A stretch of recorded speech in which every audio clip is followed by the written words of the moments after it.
Imagine a whale fall that doesn't decay, feeding on fused scavengers, or a cabin where a faceless hunger steals your friend's skin.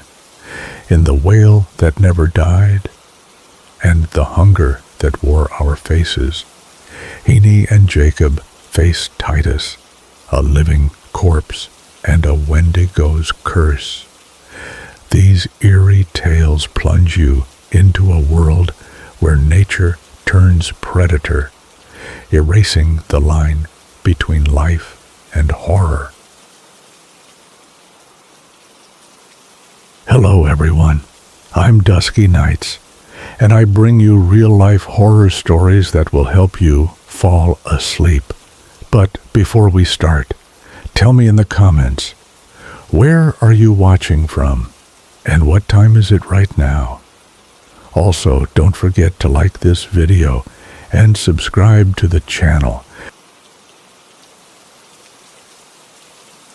The snow fell in thick, wet sheets, turning the windshield into a smeared canvas of white. Jacob gripped the steering wheel, his knuckles pale, as the road shrank into a barely visible path, more suited for snowmobiles than their rattling van. The headlights carved feeble tunnels through the blizzard, illuminating nothing but endless flakes and the skeletal silhouettes of birch and spruce. For 2 hours, they'd been driving deeper into the wilderness, the kind of place where maps felt like guesses and civilization was a memory. In the passenger seat, Mara hunched over a tattered paper map, its creases worn thin, her finger tracing lines marked in faded Sharpie. "It's close," she muttered, her voice tight. "Maybe a mile past Dead Man's Ridge." Jacob's stomach twisted at the name, but he kept his eyes on the road, knowing this trip, meant to be a reunion, was already something far darker. "Dead Man's Ridge?" he said, forcing a dry laugh. "That's comforting." Mara's lips twitched, but her eyes stayed on the map. Old forestry name, probably nothing, like Devil's Canyon or Ghost Creek. "Sure," Jacob muttered, "because those places are always safe." From the back, Theo's voice cut through, calm and sharp. Actually, the Ojibwe called it Mikwam Gimiwan, means place of cold rain. His tone was casual, but it carried a weight that made Jacob's skin prickle. The van lurched over a rut, and silence swallowed them again, broken only by the hiss of snow against glass. There were 5 of them, old friends who hadn't gathered in years, bound by shared history and the promise of a weekend escape. Jacob Green, 27, ex-Army, quiet but steady, a wilderness survival instructor who preferred the woods to people. Mara Walsh, sharp and driven, the group's planner and Jacob's ex, their breakup amicable, but shadowed by unspoken scars. Theo Sharma, 28, a cultural anthropologist with a dry wit and a mind full of native myths, his PhD research steeped in stories of things that didn't sleep. Kenny Parks, 25, the heart of the group, kind and unspoiled, the one who'd rallied them for this trip. And Rachel Kim, 26, a medical resident, practical and unflappable, her calm presence a quiet anchor. They'd packed for isolation. No cell service, no power, just gear, food, and a satellite phone. But nothing could prepare them for what waited in those woods.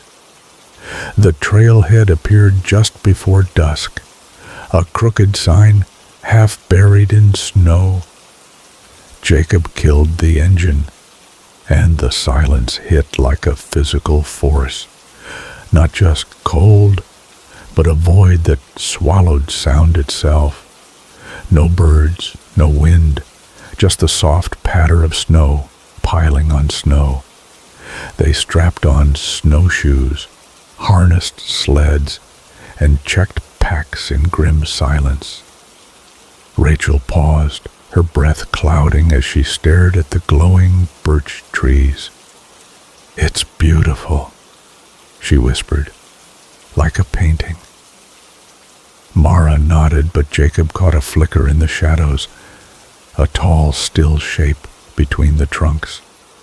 He blinked, and it was gone, leaving a chill that had nothing to do with the cold. The 4-mile hike to the cabin was brutal. Knee-deep snow dragged at their snowshoes, and the sleds snagged on roots hidden beneath the powder. Theo filled the silence with tales of the Wendigo, his voice cutting through the dark. "It's a winter spirit," he said, boots crunching, "born from starvation, from those who ate human flesh to survive. It's not just a monster, it's a curse for greed, for losing yourself to hunger." Kenny frowned. "I thought it had antlers." Theo's laugh was sharp. "That's Hollywood. The real one's worse. It looks almost human, but stretched, hollowed out by want." Rachel shivered, and Jacob's grip tightened on his sled's rope, the story sinking into him like frost. The cabin loomed after dark, a squat, blackened shape half buried in a drift. Its logs were weathered to charcoal, the roof sagging under snow, an iron stovepipe jutting like a broken bone. The door, barred with a wooden beam, groaned as they lifted it. Inside, the air smelled of rot and ash. The main room sparse with a long table, a hearth, and 5 bunks. A smaller storage room sat in the back, its door ajar.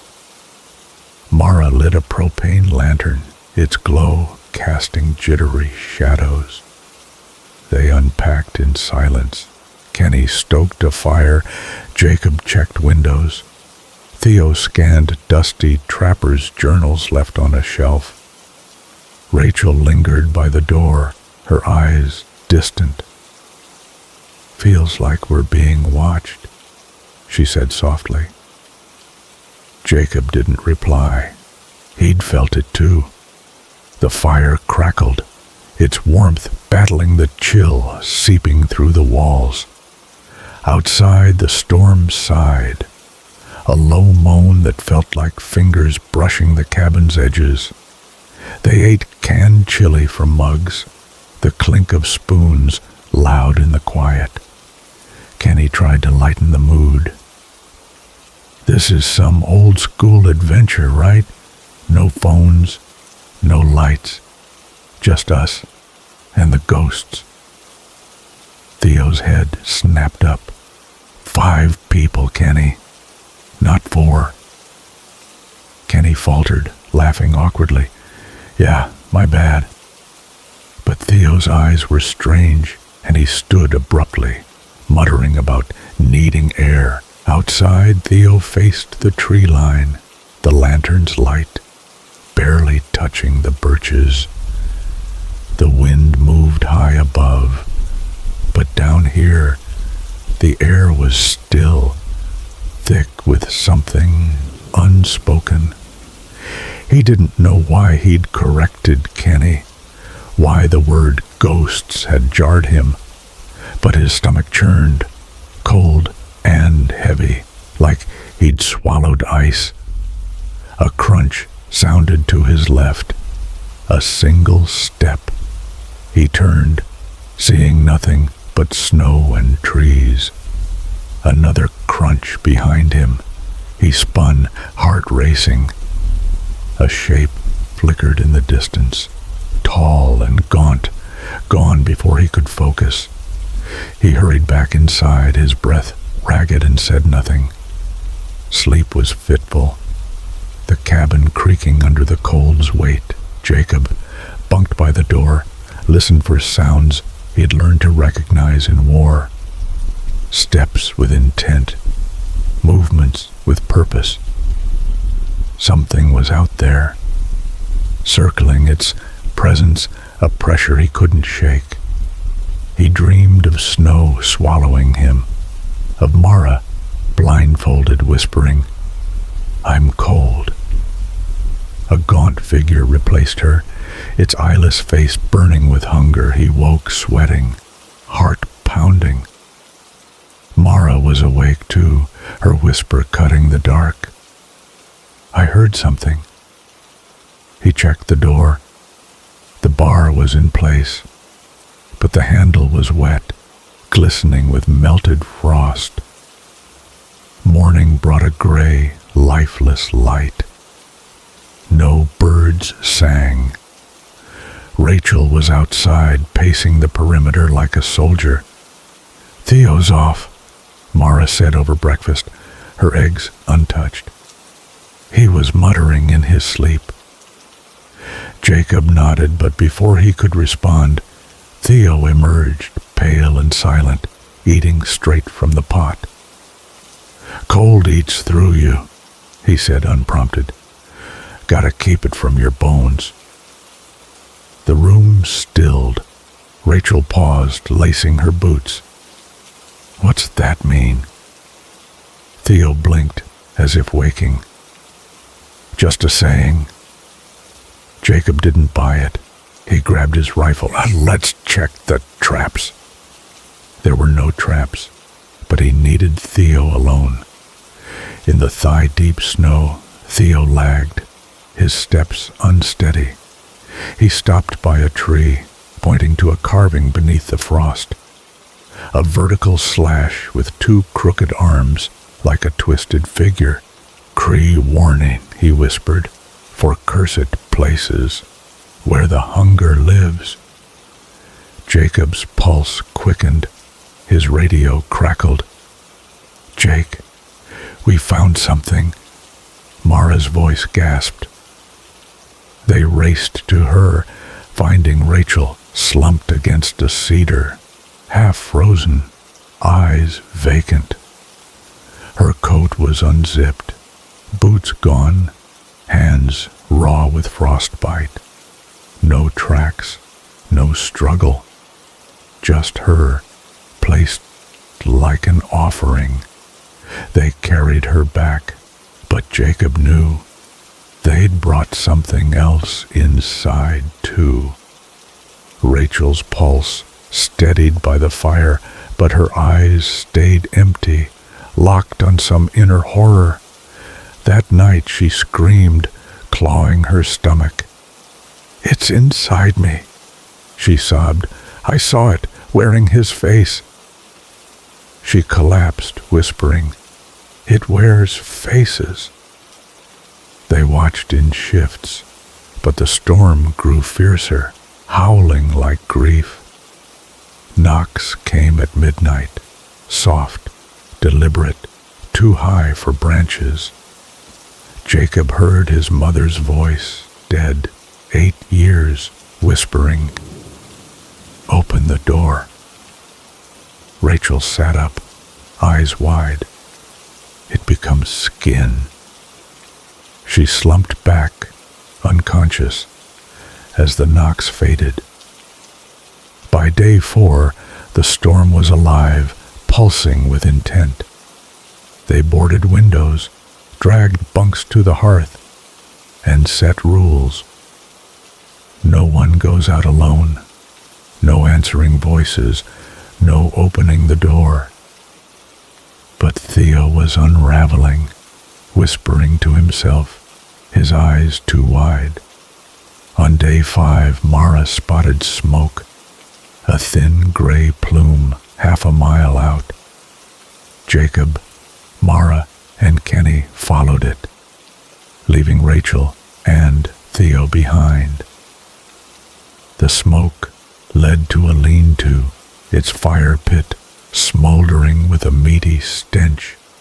A deer's carcass lay nearby, ribs bitten open, human footprints trailing away, barefoot, with drag marks like claws.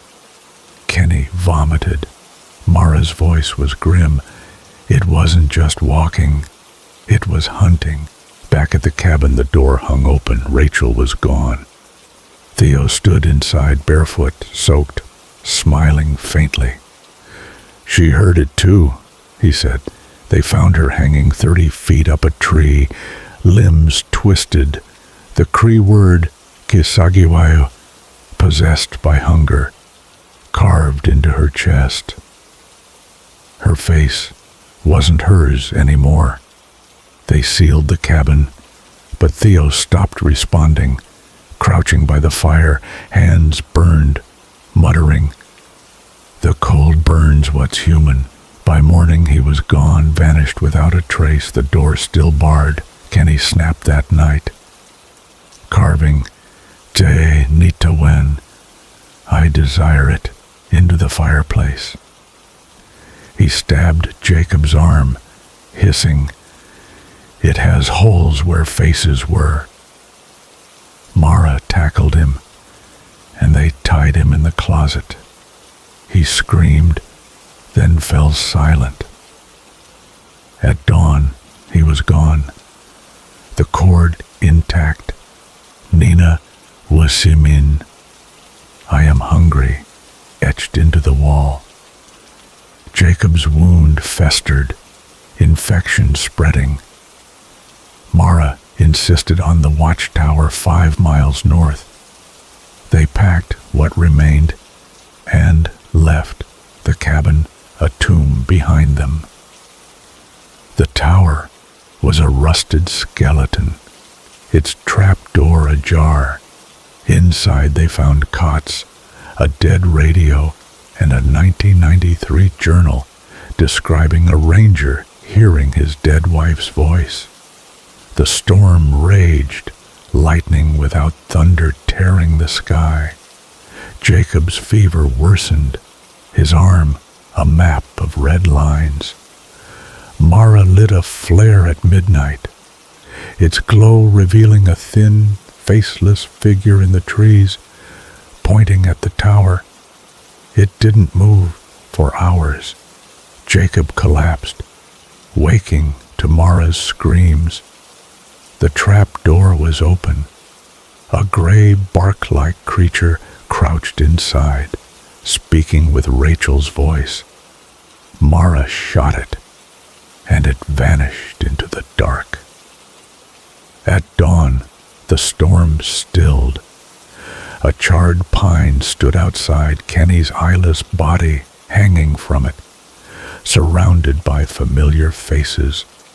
Rachel, Theo, Jacob's brother. Memories made flesh. Mara lit the flare gun. Jacob torched the creature with alcohol-soaked pages, and the fire consumed it. Its shriek, not pain, but fury.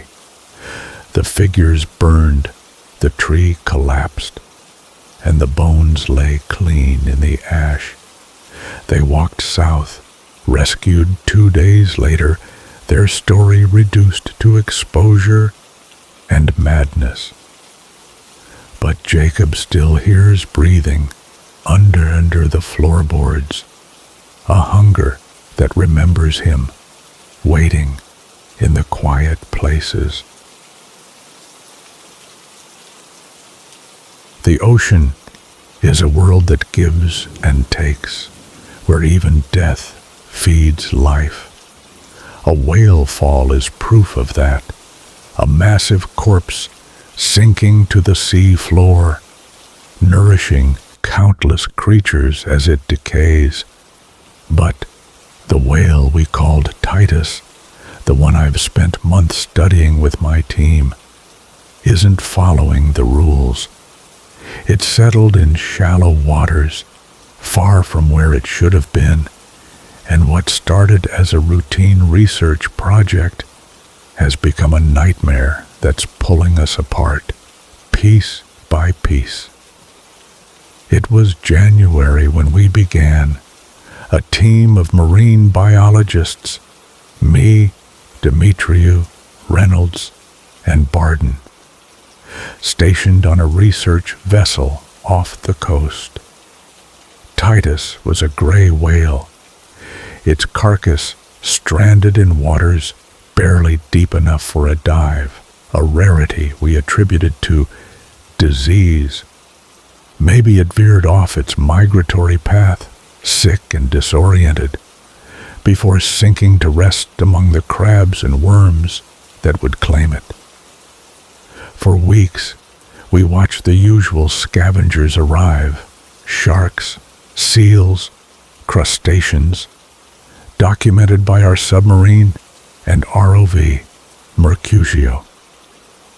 The open gash in Titus's side revealed gleaming ribs.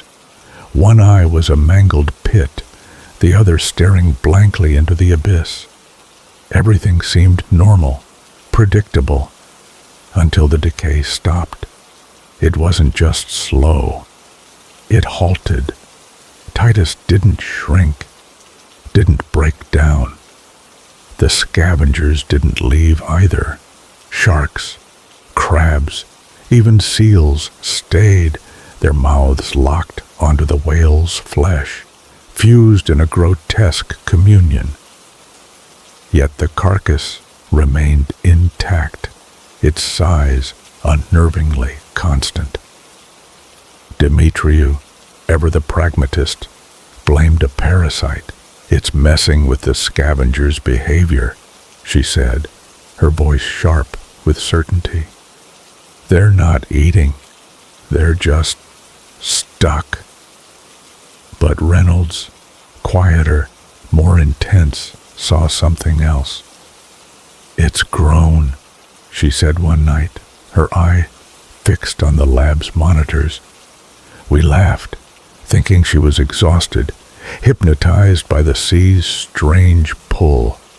I've felt it myself, that trance-like draw of the deep, the way it whispers secrets we'll never fully grasp. It's why I became a biologist. Reynolds didn't back down. "Check the footage," she insisted. "Compare the first images to now. It's a foot longer." We humored her, pulling up the data, and my stomach dropped. She was right. Titus was bigger. Its dimensions subtly expanded, impossible for a dead thing. Demetriou scoffed, blaming bloated tissue, but Reynolds' voice was steady, chilling. "It's feeding on them. The whale's not dead. It's taking from the animals attached to it." Demetriou snapped that it wasn't the whale, that something inside it, a parasite, a disease, was the culprit. But Reynolds' eyes held a certainty that unnerved me, like she'd seen something we hadn't. "We'll send Mercutio for samples," I said, trying to diffuse the tension. "Test for parasites, diseases, anything." Demetriou and Barden nodded, but Reynolds paced, her jaw tight. "I need to get closer," she said. "I have to see it." A submarine dive was risky, and a free dive was suicide. Sharks circled Titus, unpredictable and aggressive. "The ROV's safer," I told her. "We'll grab a crab, test it too." She relented, but her silence felt like a storm brewing. Barden watched her, uneasy. "She's obsessed." Demetriou muttered later, talking about whale songs, saying they're tied to the fall. She's losing it, Heaney. I sighed. Reynolds and I went back years, studying together, dreaming of the ocean's mysteries. She wasn't one for secrets, but this felt different, like she was chasing something bigger than science.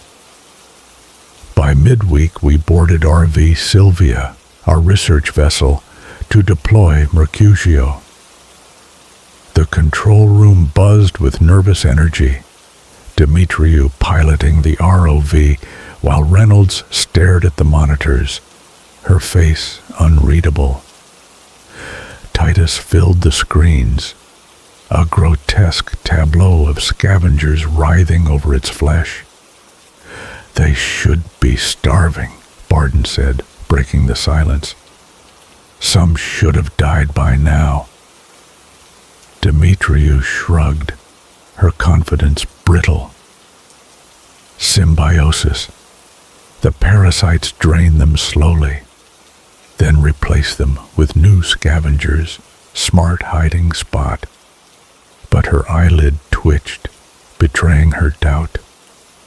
I watched the monitors, Titus's untouched eye seeming to track us, alive in a way that made my skin crawl.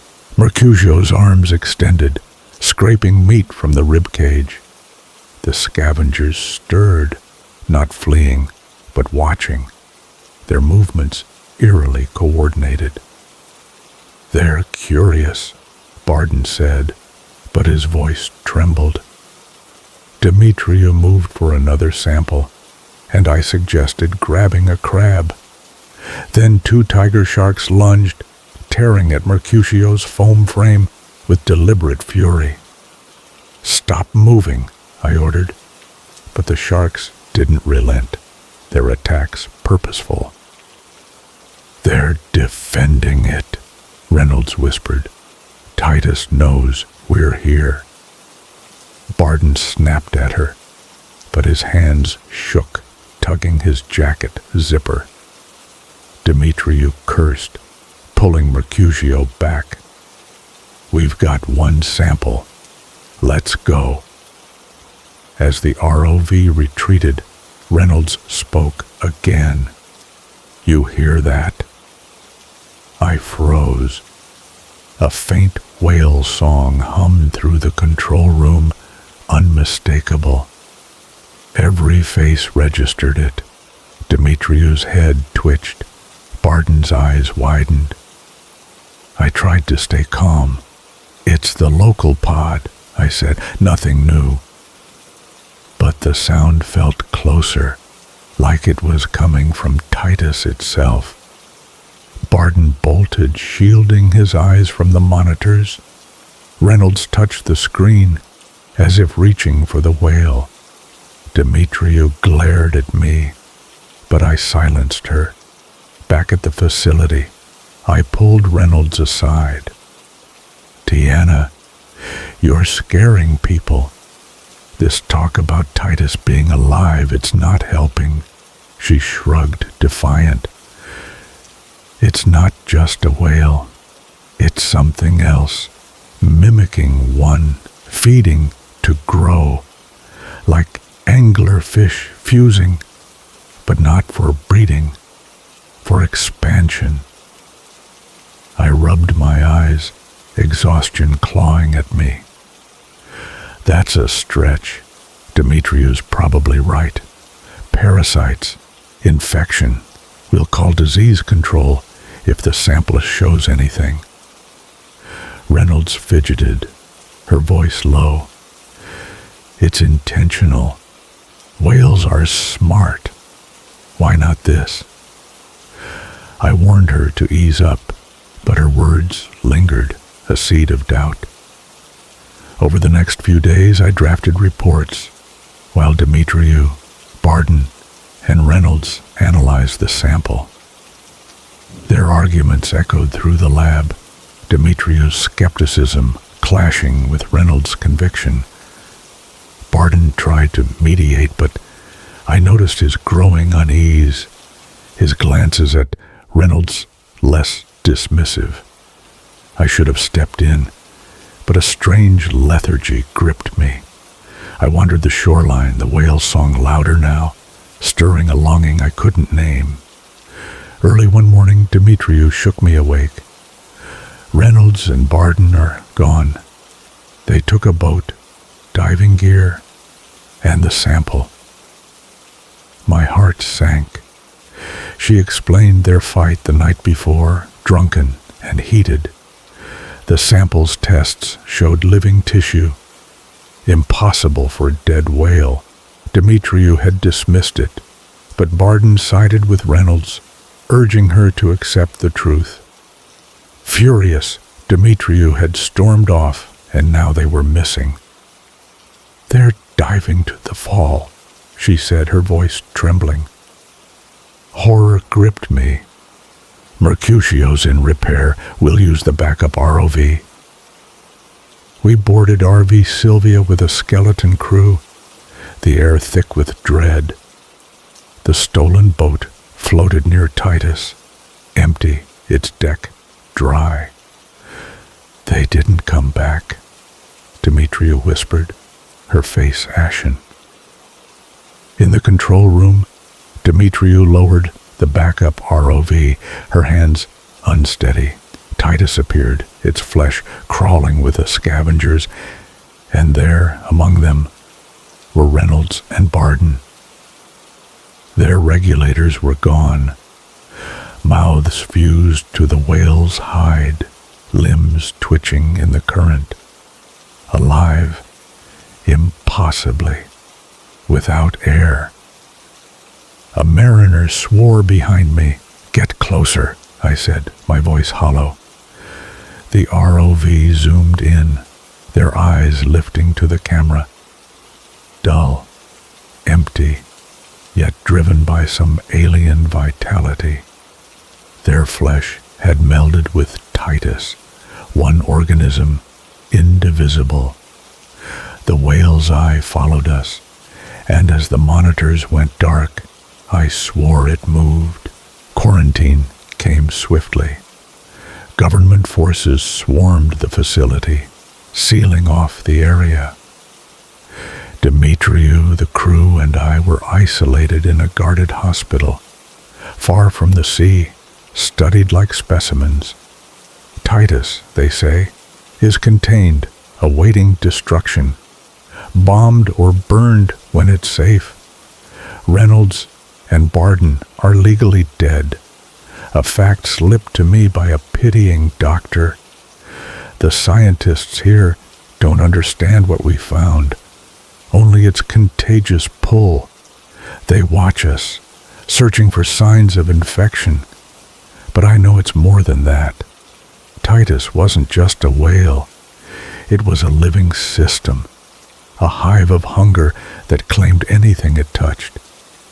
I hear the whale song still, a hallucination, maybe, but it feels real, calling to the salt in my blood, the water in my veins. I wonder if Demetria hears it too, and locked in her own sterile room. I resisted on the Sylvia, but I don't know how long I could have held out. Days, maybe. The thought of joining Titus, becoming part of its endless, horrible life, terrifies me. Yet part of me craves it, to meld with that vast, ancient thing, to live on in its mystery, even as it consumes me. The sea keeps its secrets, and Titus is one it may never let go. Have a spine-chilling horror story that haunts your dreams. I'm searching for the most gripping, eerie tales to showcase in my next collection. Whether it's a supernatural terror, a psychological descent, or an unexplainable nightmare, like the mysteries of Titus, I want to read it. Send your story to duskynights145@gmail.com, And let's unleash your darkness together. Don't hesitate. The abyss is waiting.